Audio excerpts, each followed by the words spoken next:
మన నాయకుడు చెప్పిందే చేస్తాడు, చెయ్యగలిగేదే చెప్తాడు. మరి అదే మన సీఎం రేవంత్ రెడ్డి గారి యొక్క నైజం. ఆ నైజం మరి కష్టమున్నా నష్టమున్నా ఇబ్బందులున్నా మరి ఎదుర్కొని ఈ స్థాయికి వచ్చి మీ కష్ట సుఖాలలో భాగం పంచుకొని మిమ్మల్ని అభివృద్ధి పదంలో తీసుకురావాలన్నటువంటి ఏకైక లక్ష్యంతో పని చేస్తూ ఈరోజు ఈ నియోజకవర్గానికి 800 కోట్లకు పైగా మరి నిధులు ఇచ్చినటువంటి మన మహానాయకుడు మన సీఎం గారికి స్వాగతం. ఓరుగల్లు బిడ్డల తరపున సుస్వాగతం. కాంగ్రెస్ అంటేనే సంక్షేమం, కాంగ్రెస్ అంటేనే అభివృద్ధి, కాంగ్రెస్ అంటేనే సామాజిక న్యాయం, కాంగ్రెస్ అంటేనే మహిళా నాయకత్వాన్ని, మహిళల్ని మరి అభివృద్ధిలోకి తీసుకురావడం, కాంగ్రెస్ అంటేనే ఉద్యోగ ఉపాధి కల్పించడం, కాంగ్రెస్ అంటేనే విద్యా అర్హతను పెంచడం, కాంగ్రెస్ అంటేనే పేదలకు గూడు గుడ్డ ఇవ్వడం.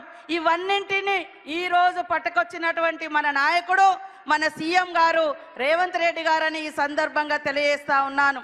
నిన్నటిదాకా మనం తెలంగాణ వస్తే ఇంటింటికో ఉద్యోగం అని రంగుల ప్రపంచాన్ని చూపించినటువంటి బీఆర్ఎస్ 10 ఏళ్లలో ఎన్ని ఉద్యోగాలు వచ్చినాయంటే మొత్తం 84,000 ఉద్యోగాలు కూడా రాలే.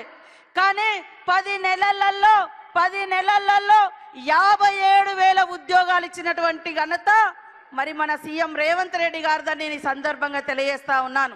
10 ఏళ్లలో బీఆర్ఎస్ పార్టీలో కనీసం 2 లక్షల ఇల్లులు కూడా రాలే. కానీ ఏకకాలంలో 4.5 లక్షలకు పైగా ఇల్లులకు మంజూరు ఇచ్చినటువంటి ఘనత సీఎం రేవంత్ రెడ్డి గారిది. ఆ శాఖను చూస్తున్నటువంటి పొంగులేటి సీనన్న గారిది అని కూడా ఈ సందర్భంగా తెలియజేస్తా ఉన్నాను. కాబట్టి సోదరులారా ఆలోచించండి. ఇవాళ ఉద్యోగాలు మేము ఇస్తుంటే కళ్ళల్లో నిప్పులు పోసుకుంటున్నారు, పేదోళ్ళకి ఇల్లు ఇస్తుంటే ఓర్వలేకపోతున్నారు బీఆర్ఎస్ వాళ్ళు, మహిళలను ముందుకు తీసుకొస్తుంటే మరి రకరకాల మాటలు మాట్లాడుతున్నారు. బీఆర్ఎస్ అంటేనే మహిళల్ని అణగదొక్కడం, బీఆర్ఎస్ అంటేనే అట్టడుగు వర్గాల్ని అణిచివేయడం, అహంకారాన్ని ప్రదర్శించడం.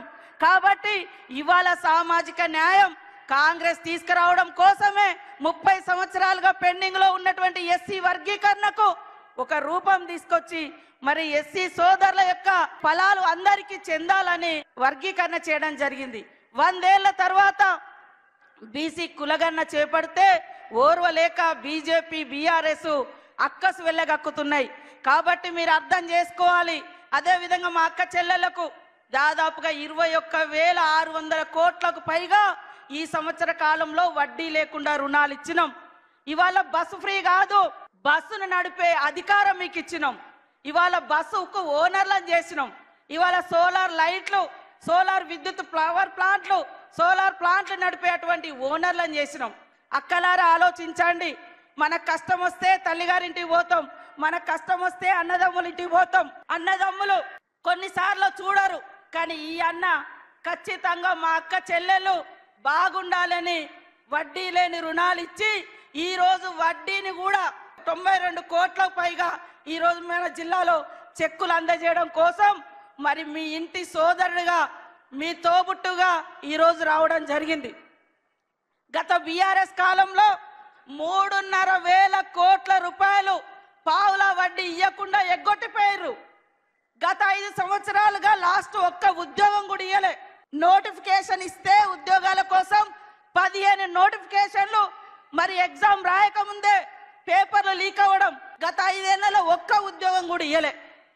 ఇది బీఆర్ఎస్ చరిత్ర. బీజేపీ ఏం చెప్తుంది?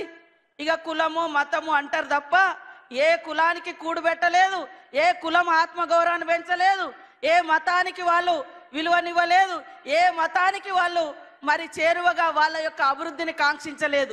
కేవలం వాళ్ళు కుల మతాలు రెచ్చగొట్టేది ఓట్ల కోసం, అధికారం కోసం.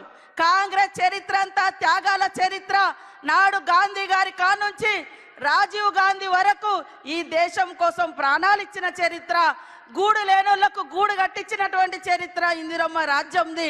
కాబట్టి మీరందరూ కూడా మరి ఇందిరమ్మ ప్రభుత్వాన్ని, సీఎం రేవంత్ రెడ్డి గారిని మీ తోబుట్టుగా దీవించాలని మనస్ఫూర్తిగా కోరుకుంటూ మరి శ్రీహరన్న గారికి కూడా మీరందరూ తోడుగా ఉండండి.